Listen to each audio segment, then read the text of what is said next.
তাই জন্য হয়তো সেখান থেকে তিনি অব্যাহতি চাচ্ছেন। তৃতীয় সম্ভাবনা হলো দেব হয়তো নিজের কাজে আরো বেশি মনোযোগী হবেন, তাই জন্য তিনি সেগুলো থেকে একটু নিজেকে দূরে সরে রাখছেন। তিনটের মধ্যে যে কোনো একটি হতে পারে, দেব সেটা ক্লিয়ার করতে পারবে। তিনি অফিসিয়াল কোনো স্টেটমেন্ট দেননি, তাই আগ বাড়িয়ে কোনো মন্তব্য করা ঠিক নয়। বিজেপির মতো আমি বলবো না দেব তৃণমূলে আছে অসৎ, যেই তিনি অন্য কোনো দলে যাবেন বা যাওয়ার সম্ভাবনা তৈরি হবে সেই সৎ, এটা আমি বলবো না। দেব আমাদের কাছে সম্পদ, দেব ভালো অভিনেতা, এবং রাজনীতিবিদ হিসেবেও আমি খুব কাছ থেকে দেখেছি, সহ সাংসদ হিসেবে দেবের সঙ্গে একই স্ট্যান্ডিং কমিটিতে ছিলাম। খুব ভালো মনের ছেলে, ভালো দিল খোলা ছেলে, এবং স্বচ্ছভাবে রাজনীতি করবার একটা মানসিকতা তার রয়েছে। সে আমাদের দলের একটা সম্পদ। নিশ্চিতভাবে সে একটা জায়গায় বলেছে দল যা সিদ্ধান্ত নেবে সে সেটা মেনে নেবে, সুতরাং সেটাই হয়তো তার আসল কথা। এটা একটা অন্য সম্ভাবনা দেখা দিচ্ছে যে হয়তো তিনি আগে থেকেই নিশ্চিত যে দলটি, তাই জন্য হয়তো তিনি আগে থেকে সেই করে দিয়ে দেবেন। তাহলে প্রীতম, এটা তো পরিষ্কার যে লোকসভা নির্বাচনের আগে প্রার্থী হতে গেলে প্রফিট অফ কি যেন বলে, প্রফিট অফ স্বার্থ সংঘাত, হ্যাঁ, সেইটা সংঘাত, সেই খাতটা যদি না হয়, তাই জন্য পদত্যাগ করেছেন। আর দেব তো স্বচ্ছ, পার্থপ্রতিম রায় নিজেই বলছেন স্বচ্ছ রাজনীতিতে বিশ্বাস করেন দেব। না, সেটা ওই অফিস অফ প্রফিট সিনেমাগুলোতে স্বচ্ছ ভাবমূর্তি দেখালো যে স্বচ্ছ হয় তাই না। ইডি তো আর আপনারা আমাকে ডাকেনি, দেবকে ডেকেছে, এবং দেবের সিনেমাগুলোতে যে বিভিন্ন রকম অস্বচ্ছ টাকা ঢুকেছে সেটা আপনাদের প্রতিবেদন আমরা দেখেছি। কিন্তু ব্যাপারটা হচ্ছে এবার ঢুকেছে কে বলেছে? ইডি ডেকেছে মানে সে মানে তার অভিযোগ সমস্ত প্রমাণিত হয়েছে কে বলেছে? ইডি তো তাকে একবার ডেকেছে, তারপরে তো ডেকে তার বিরুদ্ধে চার্জশিট দেয়নি। তো আপনি আগে থেকে কি করে বলছেন? না, সেটাই তো বলছি যে ওনাকে তো, আপনাকে তো ডাকেনি, আমাকেও ডাকেনি, অনিন্দাকেও ডাকেনি। তো ডেকেছে তো কোনো কিছু তথ্যের ভিত্তিতে। এই তথ্যগুলো আজকে যখন দেবের মতো স্বচ্ছ ভাবমন্ত্রীর একজন লোক, আমরাও চাই যে উনি স্বচ্ছতা বজায় রাখুন। তো সেটা আমরা দেখেছি যে উনি যেভাবে সিনেমাগুলো দেখছেন, যে ওই পাথর খন্দ বা নানা রকম খানাখন্দ সিনেমাগুলো, ওই আপনাদের নর্থ বেঙ্গলের উনি হিরো হয়েছেন। তো ওনারা, উনি জানেন যে বাংলার আজকে কি পরিস্থিতি। আজকে 1000 দিনের উপর চাকরি প্রার্থীরা বসে রয়েছে, আজকে খাবার চুরি করে নিচ্ছেন আপনার নেতারা। তো এটা ওনার বিবেকে দংশন দিয়েছে। তো সেই জন্য উনি হয়তো এখন থেকে আস্তে আস্তে সব জায়গা থেকে পদত্যাগ করা শুরু করেছেন। কিন্তু কি করবেন না করবেন আলটিমেটলি ওনার বিবেক দংশন। আচ্ছা, ভালো করুন, ভালো করলেই ভালো হবে। তো এইটুকুই বলবো, আমাদের পার্টির কোনো বক্তব্য এই মুহূর্তে নেই, কিন্তু আমরা এটুকুই চাই যে উনি যেমন সিনেমার অভিনেতা, সেরকম সত্যিকারের রিয়েল হিরো হোক সবার কাছে, এবং কোনো রকম কোনো অস্বচ্ছ লোকেদের সাথেও যেন না থাকে, এবং অস্বচ্ছ দুর্নীতির সাথেও যেন উনি না জড়িয়ে পড়েন। আমরা এটাই চাই। পার্থ, তার মানে অস্বচ্ছ লোকেদের সঙ্গে আছেন, বিজেপি চায় স্বচ্ছ লোকেদের সঙ্গে তিনি থাকুন, তিনি সিনেমা করুন, স্বচ্ছ লোকেদের সঙ্গেও থাকুন, মানে ইঙ্গিতটা স্পষ্ট। বিজেপিতে এলে পরে কি বিজেপি সঙ্গে স্বর্গবাস হয়ে যাবে। স্বচ্ছ লোকরা কি বিজেপি? বিজেপি তো একটা ওয়াশিং মেশিন। নারদ মামলায় অভিযুক্ত এফআইআর নেম শুভেন্দু অধিকারীকে এখনো ডাকেনি। বিজেপি এতটাই ওয়াশিং মেশিন যে অজিত পাওয়ারকে তারা রাতারাতি দলে নিয়ে পুরস্কৃত করে দিল। তারা এতটাই স্বচ্ছ যে হিমন্ত বিশ্ব শর্মা তাদের কাছে সম্পদ। তো সুতরাং তাদের মুখে তো এগুলো কথা শোনা স্বাভাবিক। আমরা অস্বাভাবিকতা কিছু দেখছি না। আসলে সবটাই আপেক্ষিক বিজেপির কাছে। তাদের কাছে গেলেই সৎ, আর বাকি কোনো জায়গা থেকে সবাই অসৎ। এই থিওরিতে তারা বিশ্বাস করে এবং এই থিওরিকে অ্যাপ্লাই করার চেষ্টা করছে, এবং এ করেই বিরোধীদেরকে নাজেহাল করার চেষ্টা করছে ইডি, সিবিআই সহ বিভিন্ন বিষয় দিয়ে। তো এটা নিয়ে আমরা খুব বেশি ভাবিত নই। আমরা একটাই ভাবনা যে বাংলার ক্ষেত্রে অন্তত পক্ষে আমরা বিজেপিদের বিজয় রথ বরাবর যেমন থামিয়ে দিয়েছে মমতা বন্দ্যোপাধ্যায়, এবারও সেটা হবে।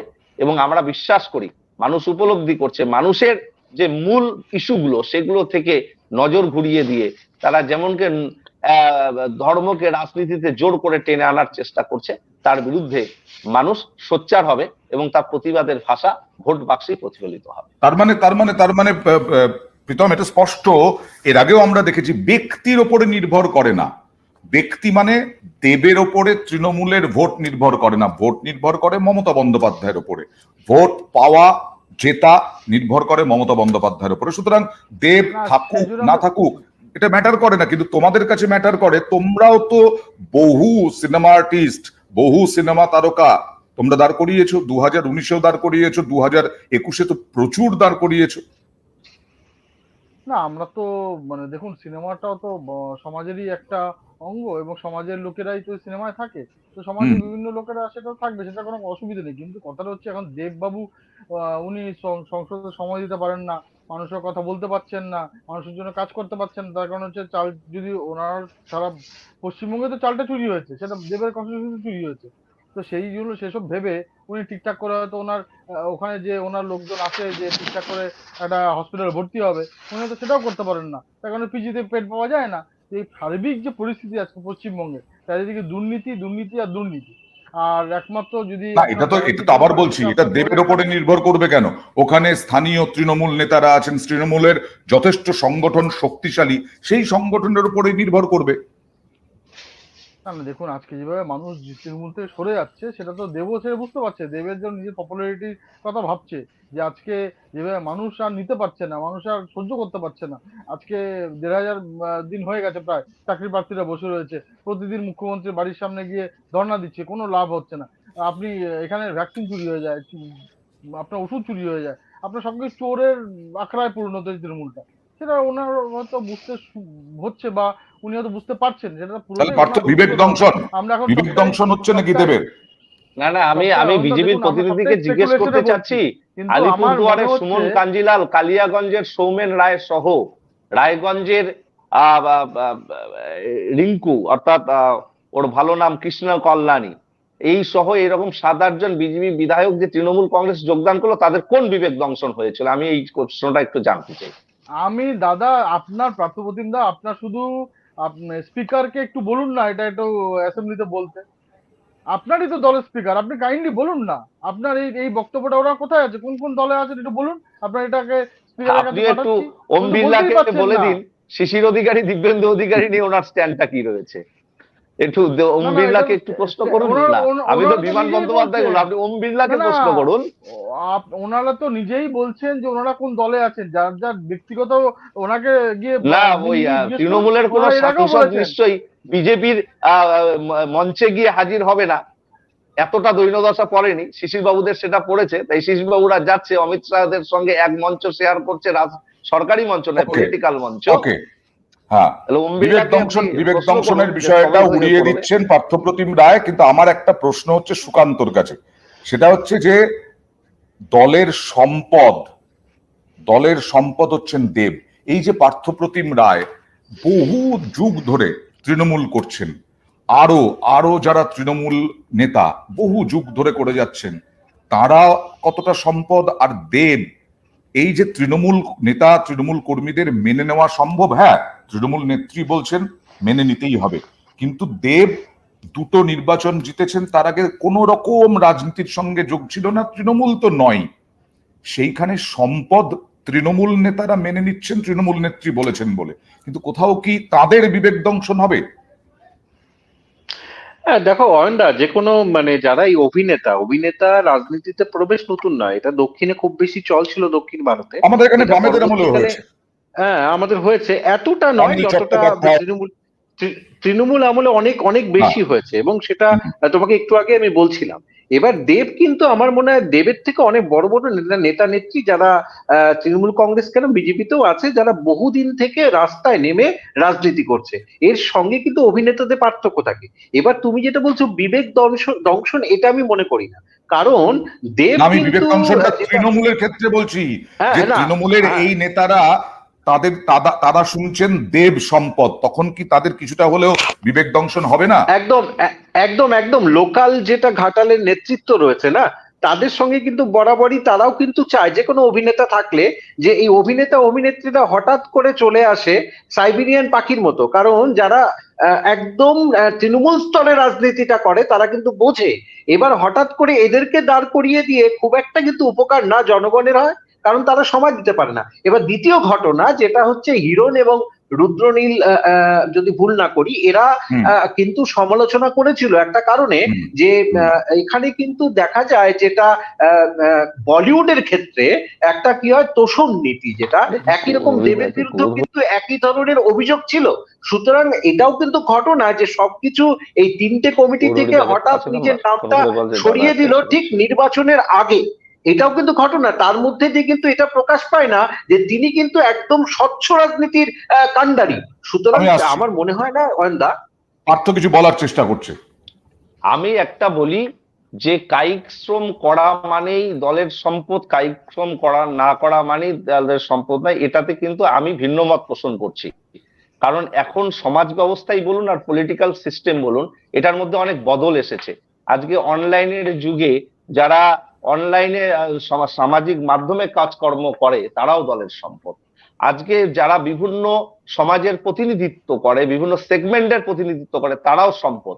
মাঠে ময়দানে পতাকা যারা লাগাচ্ছে তারাও দলের কর্মী, আবার মঞ্চে বসে যারা বা যুক্তিপূর্ণ বক্তব্য রাখছে তারাও দলের কর্মী। একটা সময় বিতর্ক হয়েছিল যে শিক্ষিকাকে জগ ছুড়ে তিনি মেরেছেন, তিনিও সম্পদ। চ্যানেলে বসে আমি দলের হয়ে কথা বলছি, নিশ্চিতভাবে আমরাও দলের কর্মী, সকলে দলের কর্মী, এইরকম ভাবে ভাবার অবকাশ নেই। আপনি যে কথাটা বলছেন সেটা আমরা বলি যে বিচ্ছিন্ন ঘটনা, এবং সেই ঘটনা অবশ্যই নিন্দাযোগ্য। এই ধরনের ঘটনা যারা করে সে যেই হোক না কেন, এটা বলতে আমার দ্বিধা নেই। আমি এই জায়গাটায় খুব ক্লিয়ারলি অনেকে বলছেন মিঠুন চক্রবর্তীর সঙ্গে ভালো সম্পর্ক, মিঠুন চক্রবর্তীর সঙ্গে সিনেমা করা, এইটাকে দল ভালোভাবে দেখেনি, আর তখন থেকেই দেবের সঙ্গে একটা দূরত্ব তৈরি হয়েছিল দলে। সেটা কারা বলেছে, কে অফিশিয়াল স্টেটমেন্ট দিয়েছে অয়নদা? আপনি যদি স্টেটমেন্ট আমাকে দেখান যে অমুক নেতা বলেছে মিঠুন দেবের সঙ্গে দেবের সম্পর্ক বলেই তাকে দল অন্যভাবে দেখছে, এই অফিসিয়াল স্টেটমেন্ট কে দিয়েছে? আপনি আমাকে নাম বলুন। অনেকে বলেছেন এইরকম ভাষা কথা বলার কোনো যৌক্তিকতা নেই, কারণ আমরা বিভিন্ন ধরনের ধারণা আমরা নিজেরা করি, পোষণ করি বা আমরা বলার চেষ্টা করি, কিন্তু বাস্তবটা কতটা সত্যি মিথ্যে সেটা সময় বলবে।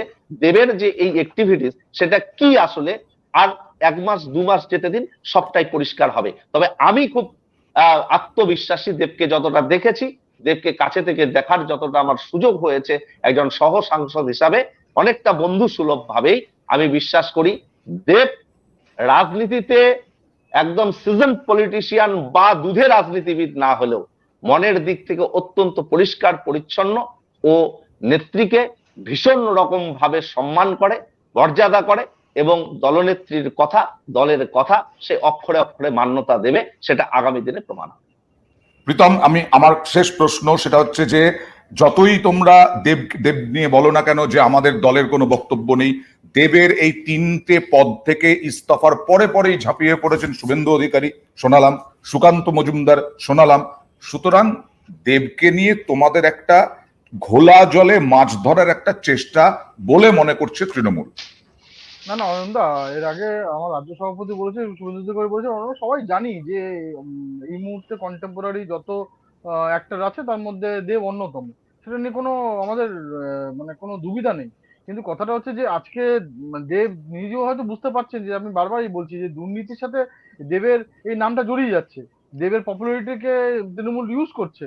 কিন্তু আজকে তৃণমূল যে পাহাড় প্রমাণ দুর্নীতি করছে সেটার সাথে দেবেরও নামটা জড়িয়ে যাচ্ছে, এবং দেবও দেখছে যে উনি ঠিকঠাক সার্ভিস দিতে পারছেন না। উনি সেই জন্য আপনারই ইন্টারভিউ দেখলাম, উনি বললেন যে একটা 24/7 যদি যে পলিটিক্স করে তার সেরকম কোনো লোক থাকলে ভালো হয়, উনি অত সময় দিতে পারছেন না, কিন্তু আলটিমেটলি ওনার দল যা ঠিক করবে সেটা উনি করবেন। কিন্তু উনি আজকে ওনারও হয়তো ওই দ্বিমত পোষণ করছেন, উনি এই সবটাই উনি কি করবেন সেটা ওনার ব্যাপারে, কিন্তু ওনার যেটা বিবেক দংশন হচ্ছে সেটা কিন্তু উনি ওনার ফ্যানেদের কাছে, পশ্চিমবঙ্গবাসীদের কাছে উনি এটা ক্লিয়ার। তোমরা কি দেব মানে একটা খড়কুটো ধরার চেষ্টা করছো? কারণ মমতা বন্দ্যোপাধ্যায় দেখলে তুমি গত কয়েকদিন ধরে উত্তর থেকে একেবারে দক্ষিণের জেলা একেবারে পদযাত্রা, রোড শো, সভা সব করে ফেললেন।